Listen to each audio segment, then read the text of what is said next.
Lockdown के अलावा जो शब्द हमारे दिमाग में इस वक्त हैं वो हैं लाइफ, लाइवलीहुड और इकोनॉमी। कोई शक नहीं कि लॉकडाउन इसलिए किया गया है कि जिंदगियों को बचाने को सबसे बड़ी तवज्जो दी जाए, लेकिन इसका मतलब ये नहीं है कि आइदर और है। सरकार का काम होता है सारे काम एक साथ करना, क्योंकि उसका साइज बहुत बड़ा होता है, उसके पास सारे मंत्रालय होते हैं और सारा तंत्र हाथ में होता है। कहने का मतलब ये है कि ये नहीं हो सकता कि हम पहले कोरोना वायरस से लोगों की जान बचाएंगे, उसमें लाइवलीहुड डिसरप्ट हो जाएगा, उसमें इकोनॉमी पूरी तरह डिसरप्ट हो जाएगी और उसके बाद हम बैक टू नॉर्मल हो जाएंगे।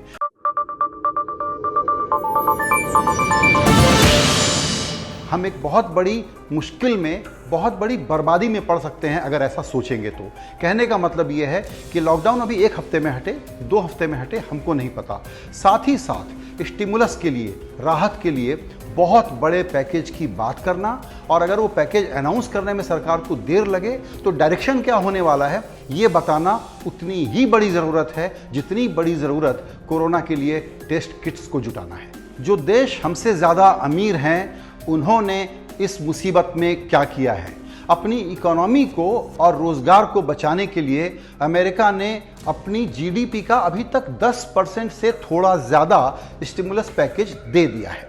भारत की इकोनॉमी चूंकि $3 ट्रिलियन की है, तो हम उसकी तुलना अगर जर्मनी, यूके और कनाडा से करें तो जर्मनी ने करीबन 20% का, यूके ने करीबन 15% से ज़्यादा, कनाडा ने करीबन 4.5% का स्टिमुलस पैकेज दे दिया है।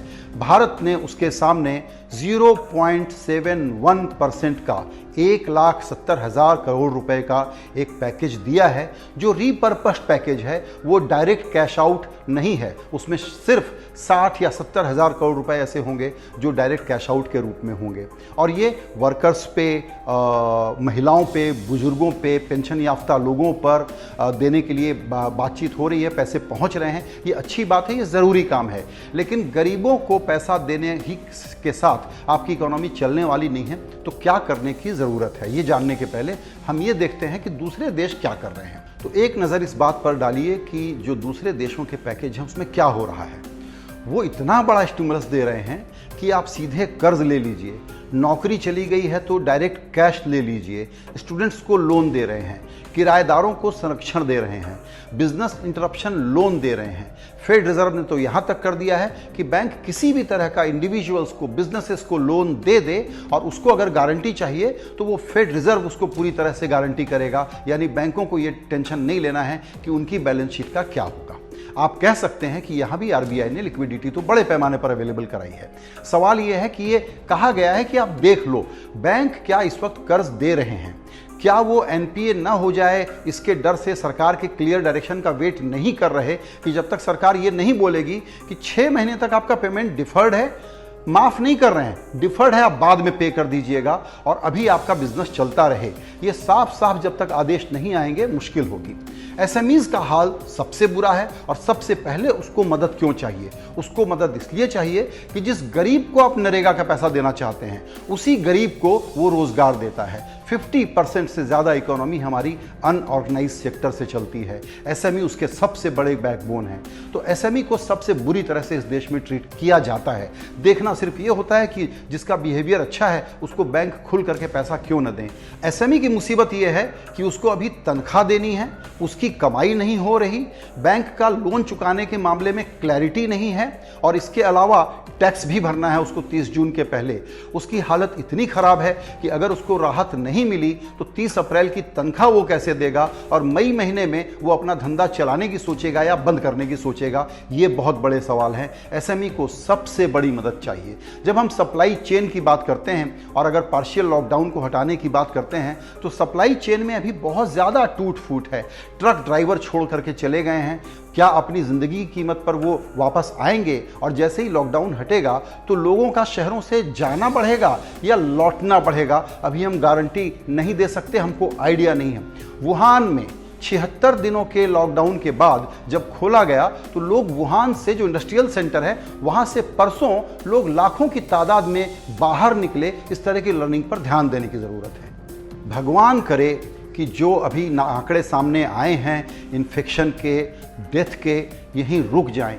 लेकिन जब तक हम बहुत एग्रेसिव टेस्ट नहीं करेंगे, हमको पता नहीं चलेगा कि हिंदुस्तान किस स्थिति में है और उसको बैक टू नॉर्मल लाइफ में, साइकिल में कैसे लाया जा सकता है। और ये संशय लगातार बना रहेगा, डिसरप्शन चलता रहेगा। ऐसे में बड़ा ज़रूरी है कि ये लॉकडाउन जो है उसको आप इकोनॉमिक पैकेज के साथ यूं मैनेज करें कि एक तरफ टेस्ट बहुत तेज़ी से हो रहा हो और दूसरी तरफ इकोनॉमी धीरे धीरे रफ्तार पर अपनी पकड़ करके वापस लौट जाए। अभी पुराने फिस्कल डेफिसिट का हिसाब लगाना, आपकी रेटिंग कम हो जाएगी ग्लोबल नज़रों में, हिसाब लगाना इसका कोई मतलब नहीं है। दुनिया का कोई देश इस बात पर ध्यान नहीं दे रहा है। इस वक्त जो सबसे बड़ा मूल मंत्र है, जिसको आप आज माने, थोड़े थोड़े ड्रिप इरिगेशन के तौर पर पैकेज देने के बाद माने या झटके में कर लें, वो ये है, क्रूड भाषा में उसको कहते हैं आरबीआई को कहना कि आप नोट छापिए। जब तक आप करीब कम से कम इस वक्त अगले कुछ महीनों में 10 लाख करोड़ का पैकेज लेकर के नहीं आएंगे और सोचेंगे कि छोटे मोटे पैकेजेस से हम काम चला लेंगे, तो देर से आ रहे होंगे पैकेज और अपर्याप्त आ रहे होंगे। इसीलिए पुराने कॉन्सेप्ट को ध्यान में रख करके अगर इस नई दुनिया में जहां सबको जीरो से शुरू करना पड़ रहा है, अगर जीरो से शुरू करने की हम शुरुआत नहीं करेंगे और पहले ऐसे होता था ऐसा सोचेंगे, तो हिंदुस्तान की इकोनॉमी बद से बदतर हालत में जाने वाली है। जैसा मैंने शुरू में कहा कि लाइफ, लाइवलीहुड और इकोनॉमी, इनमें आइदर और नहीं है, पहले क्या पीछे क्या नहीं है।